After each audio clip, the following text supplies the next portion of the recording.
আগামী 10 আগস্টের দেশব্যাপী জেল ভরো আন্দোলনের প্রস্তুতি শুরু হয়ে গেছে রাজ্যেও। আগামী 10 আগস্ট সারা দেশব্যাপী ঘোষিত জেল ভরো আন্দোলনের সমর্থনে বৃহস্পতিবার উত্তর ত্রিপুরার ধর্মনগরে শ্রমিক জমায়েতের আয়োজন করে centre of Indian trade unions বা সিটু। ধর্মনগরের নেতাজি মূর্তির পাদদেশে অনুষ্ঠিত এই কর্মসূচিতে প্রতিকূল আবহাওয়া উপেক্ষা করেও বিপুল সংখ্যক শ্রমিক কর্মী ও সমর্থক অংশ নেন। সভায় বক্তারা শ্রমিকদের ন্যায্য অধিকার, কর্মসংস্থান, মূল্যবৃদ্ধি নিয়ন্ত্রণ এবং জনস্বার্থ সংশ্লিষ্ট বিভিন্ন দাবির কথা তুলে ধরেন। পাশাপাশি কেন্দ্রীয় সরকারের বিভিন্ন নীতিরও সমালোচনা করেন তারা।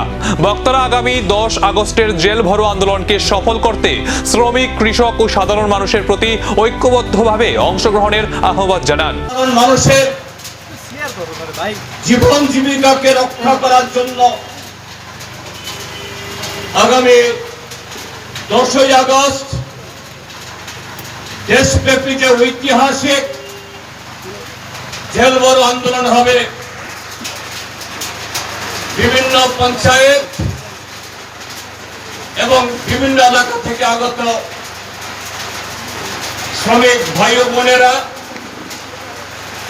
কৃষক, ক্ষেত মজুর এবং সাধারণ অংশের মানুষ